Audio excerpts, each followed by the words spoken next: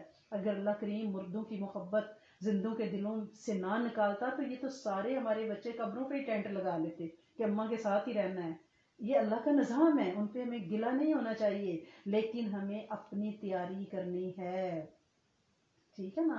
وہ صورت منافقون میں ہے نا کہ لا تلہکم اموالکم واولادکم عن ذکر اللہ، کہ تمہیں تمہارے مال اور اولاد اللہ کے ذکر سے پھیر نہ دیں۔ یہ پچھلے دنوں ہم نے گروپس پہ بھی ڈالی تھی اس کی قرات کے میں ٹرانسلیشن آپ سنو اور آپ کو پتہ چلے۔ تو بہرحال اللہ کریم ہمارے پیچھے رہ جانے والوں کو بھی صبر دے اور ہمیں سلامتی کے ساتھ انشاءاللہ اس گھر میں لے دیں۔ اب جو شخص میت کو غسل دیتا ہے یا کفن پہناتا ہے تو اس کے یعنی عیبوں کی بھی پردہ پوشی اس نے کی، تو اب اللہ کریم کے ہاں اس کا جو اجر ہے وہ اتنا زیادہ ہے کہ جیسے اس نے قیامت تک کسی کو گھر دے دیا، قیامت تک کسی کو لباس پہنا دیا، یعنی اللہ کریم کتنے کریم ہیں کہ ہماری چھوٹی چھوٹی سی نیکیوں کو کیسے وہ اعلیٰ درجے پہ پہنچا دیتے ہیں۔ اور اگر کوئی بھی نہیں ہے غسل دینے کے لیے، کسی کی ڈیتھ ہو گئی ہے تو شوہر بیوی کو، بیوی شوہر کو غسل دے سکتی ہے، جی بالکل دے سکتی ہے۔ اور غسل کس سے دینا ہے؟ پاک صاف ستھرے پانی سے، اگر ٹھنڈا ہو گرم کرنا چاہیں موسم کے مطابق کر لیں، بیری کے پتے ہوں تو اس کو ضرور اس میں گرم کریں، کیونکہ آپ کو بیری کے پیچھے بھی ایک عجیب داستان ہے، سدرۃ المنتہا سنا ہوا ہے نا آپ نے، بیری کا درخت عرش مولا پہ بھی ہے، اور بیریس کے پتوں سے مردے کو بھی کفن دیا جاتا ہے۔ یہ بہت پریزرور بھی ہے اور اس کے اندر روح کی ایک بڑی دنیا ہے۔ تو اللہ کریم اگر بیری کے پتے یہاں پہ جیسے بیریاں تو ہوتی نہیں ہیں کینیڈا میں، تو آپ ویسے کسی صابن سے ایک باڈی واش سے غسل دے سکتے ہیں۔ غسل کا طریقہ کیا ہے؟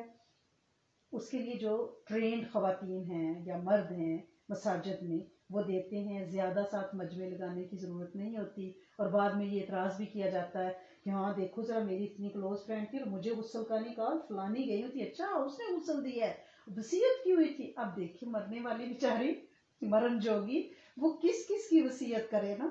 اب اس کا حلقہ باب اگر 500 لوگ ہیں تو وہ وہاں پہ پارٹی تو نہیں کرا رہی نا فیونر روم میں، تو لہٰذا اس نے کسی ایک آدھ کی وصیت کرنی ہے، تو لہٰذا اس کے لیے دل میں یہ برائی نہ رکھیں کہ ہاں دیکھو ذرا مجھے تو غسل کا نہیں کہا، فلانی کو کہا ہے میرے ساتھ اتنے ٹرم سے، تو لہٰذا 1-2 بندے سے زیادہ وہاں نہ جائیں۔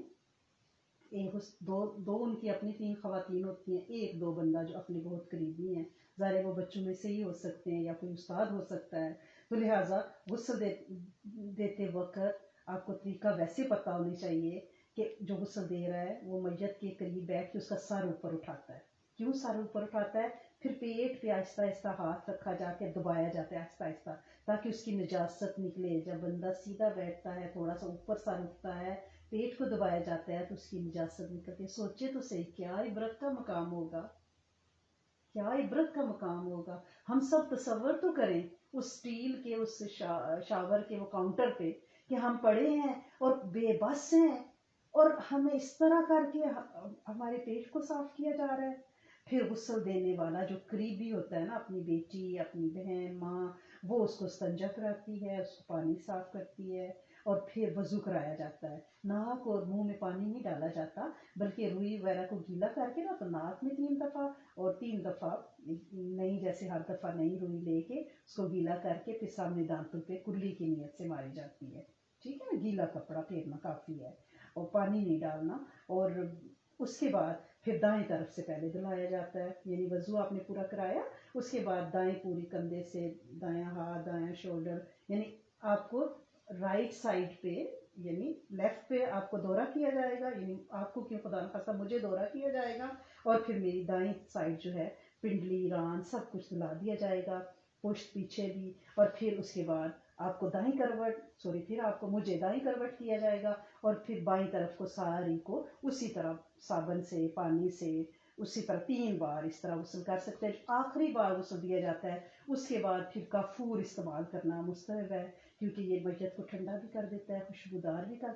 دیکھیں تو صحیح کیسا خوبصورت مذہب ہے، نلا کے دلا کے خوشبوئیں لگا کے سفید کپڑے پہنا کے سفید تابوت میں ڈال کے پیاروں کے کندھوں پہ بٹھا کے عزتوں کے ساتھ زمین کے اندر دفناتا ہے۔ ایسے حسین مذہب پہ تو قربان جائیں، اللہ کا شکر ادا کریں کہ ہم ایسے مذہب کے ماننے والے ہیں، ہمیں رب نے اپنا تعارف کرایا ہے، ہم نبی کریم صلی اللہ علیہ وآلہ وسلم کے وہ امتی ہیں جن کو آپ نے سلام بھیجا ہے، ٹھیک ہے نا۔ اور جس نے غسل دی ہے اگر وہ صرف وضو بھی کر لے تو کافی ہے، اگر بعد میں گھر پہنچ کے اس وقت وہ جو جنازے وغیرہ میں شامل ہونا ہے وضو سے ہو جائے، اس کے بعد گھر پہنچ کے یعنی مستحب ہے کہ اگر وہ غسل کر لیں۔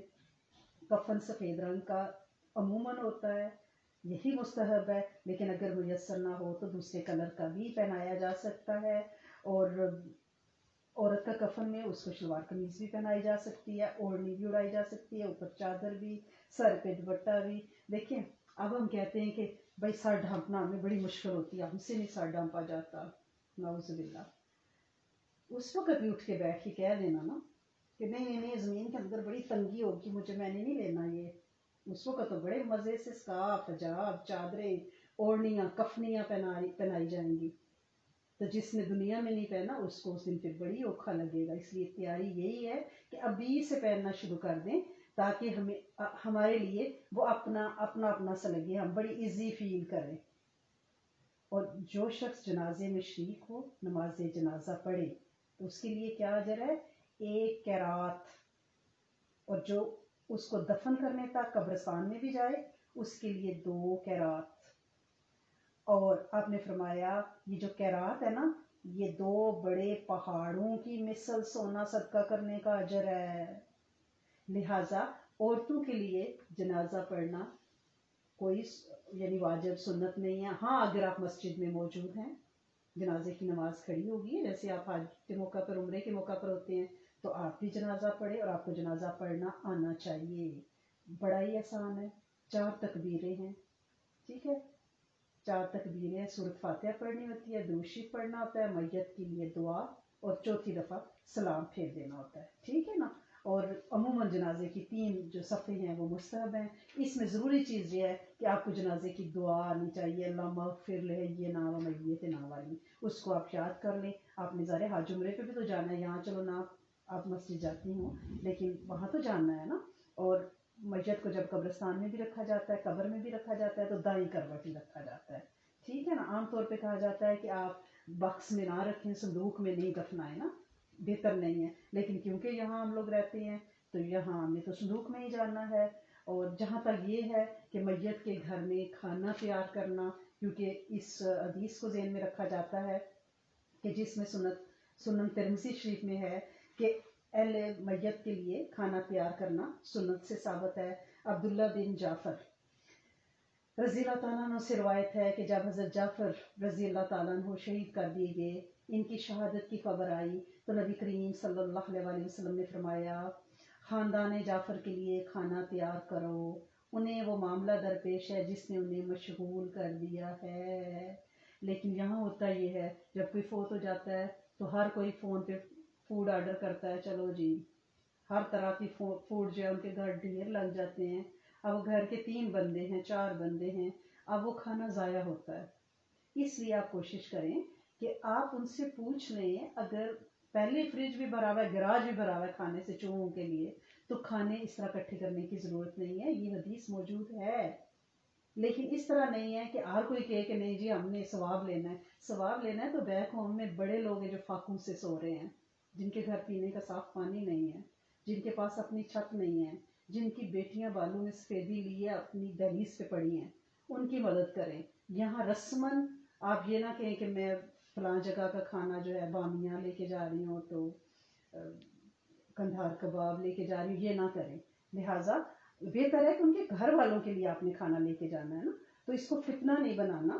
بلکہ ان سے پوچھ لینا ہے اور پھر اس کے مطابق آپ نے اگر ان کو ضرورت ہے تو آپ ان کے لیے کھانا لے کے جا سکتی ہیں۔ جس نے کسی میت کو کفن پہنایا تو اس کے لیے اللہ کریم جنت میں سندس اور استبرق کا لباس اسے پہنائیں گے، یہ حاکم میں حدیث ہے۔ اور ایک اور جگہ نبی کریم صلی اللہ علیہ وسلم کا ارشاد گرامی ہے کہ آپ صلی اللہ علیہ وسلم نے فرمایا کہ صفوں کی تعداد طاق رکھیں، آڈ رکھیں، جب جنازہ پڑھا جائے نا 1 3 5 7، یعنی اگر لمبی ہے صفیں تو ان کو چھوٹا کر لیا جائے۔ حضرت ابن مسعود نے نبی کریم صلی اللہ علیہ وسلم سے پوچھا، یا رسول اللہ صلی اللہ علیہ وسلم جنازے کو کس رفتار سے لے کر جایا کریں؟ آپ نے فرمایا جلدی جلدی دوڑنے کی رفتار سے کچھ کم، یعنی متناسب رفتار، نہ لگے کہ دوڑ رہے ہیں۔ اگر مردہ صاحب خیر ہے تو اس کو انجام خیر تک جلدی پہنچاؤ، اگر صاحب شر ہے تو اس شریر کو اپنے سے جلدی دور کرو۔ یہ ابو داؤد میں ہے۔ اب میت کو دفن بھی کر دیا، قبرستان کے ہم نے آداب بھی دیکھ لیے۔ اب گھر والوں کے پاس اگر جانا ہے تعزیت کے لیے تو ان سے اچھی باتیں کرنی ہیں، کوئی واویلا، رونا دھونا، چینکنا چنگاڑنا، یہ جو ہے گناہ کبیرہ ہے۔ منہ کو نوچنا یہ جہالت کے رواجوں میں سے یہ ایک بہت بڑی بدعت ہے، لہٰذا اس سے باز آنا ہے۔ گھر والوں کو بھی صبر کی تلقین کرنی ہے، خیر کی بات کرنی ہے، انہیں وضو کرانا ہے اور وہاں پہ بیٹھ کے اہتمام کرنا ہے کہ چلو استغفار کرتے ہیں، استغفار کی تسبیحات، کلمہ پڑھتے ہیں، صدقہ کرنا ہے، میت کے لیے ہر خیر کا کام کرنا ہے، اس کی بھلائی کے تذکرے کرنے ہیں اور زیادہ دیر تک وہاں پہ بیٹھنا نہیں ہے کہ بار بار جی مرنے والے گھر جا رہے ہیں۔ بھائی کیا ہو گیا آپ کو؟ وہ گھر والے بیچارے تو اکیلے ہیں نا، وہ ہر ایک کے ساتھ رونا دھونا کریں گے تو ان کا بنے گا کیا نا؟ لہٰذا ایک دفعہ صرف آپ نے کنڈولنس کے لیے ایک دفعہ جانا ہے۔ اور حدیث مبارکہ میں ہے، حضرت ابو ہریرہ سے روایت ہے کہ لذتوں کو توڑنے والی موت کا اکثر تذکرہ کیا کرو۔ آپس میں جب بیٹھے، جیسے اب ہم موت کا تذکرہ کر رہے ہیں، ہم اس حدیث کی ہی انشاءاللہ عمل کرنے کی کوشش کر رہے ہیں، کیونکہ موت کا جو تذکرہ ہے یہ ہمیں موت کی یاد دلاتا ہے، اس کی تیاری کی تلقین کرتا ہے۔ جیسے آج ہم نے سنا تو آج ہم کیا کریں گے؟ آج ہم اپنی کلازنٹ، اپنے جوتے سارے نکال کے ایکسٹرا جو ہیں وہ ہم مسلم ویلفیئر سینٹر یا ویلیو ولیج کہیں بھیجیں گے، ہم اس کے ڈھیر نہیں لگائیں گے، اپنی بچوں کا کام کم کریں گے، کیونکہ اگر ہم اس حالت میں وہ فلپس ڈیپو بنے ہوئے اپنی کلازنٹ چھوڑ گئے تو ہمارے بچوں کے لیے تو وہ گاربیج کرنا بڑا مشکل ہو جائے گا۔ پرانی اینٹیک چیزیں جو ہم نے رکھی ہوئی ہیں تو ان کو نکالیں، اپنے اکاؤنٹس کو بھی دیکھیں، جتنا صدقہ خیرات کر سکتی ہیں، اپنی آخرت کی تیاری کریں، جس منزل پہ ہم نے جانا ہے وہاں کی محلات بنائیں اور فضول باتوں میں ہم وقت ضائع نہیں کریں گی، کیونکہ حضرت عبداللہ بن عمر سے روایت ہے کہ نبی کریم صلی اللہ علیہ وسلم سے پوچھا گیا کون آدمی زیادہ عقل مند ہے؟ آپ نے فرمایا جو موت کا تذکرہ زیادہ کرے اور موت کے بعد کے لیے اچھی تیاری میں لگا رہے وہی عقل مند ہے۔ تو ہمیں بیوقوف تو نہیں بننا، ہمیں تو عقل مند بننا ہے، اور عقل مند جو ہے وہ ہمیشہ موت کا تذکرہ کرتا ہے۔ ٹھیک ہے، ایک اور جگہ ہے جس نے موت کو اپنا نصب العین بنا لیا، ٹارگٹ، گول، نصب العین کیا گول، وہ اور دنیا کی تنگی اور فراغی کی اس نے پرواہ نہیں کی، کیونکہ جس کا گول موت ہے اسے یہ دنیا کی تنگیاں، یہ پریشانیاں، یہ کرونا کیوں پریشان کریں گے؟ یہ تو قرب قیامت کی نشانیاں ہیں، ابھی تو اور بڑی ظاہر ہونی ہے۔ اگر ہم نے اپنے حوصلے کرونا سے ہار دیے تو ہم کیا کریں گے؟ آگے دجال کے فتنے آنے والے ہیں، تو ہمیں کیا کرنا ہے؟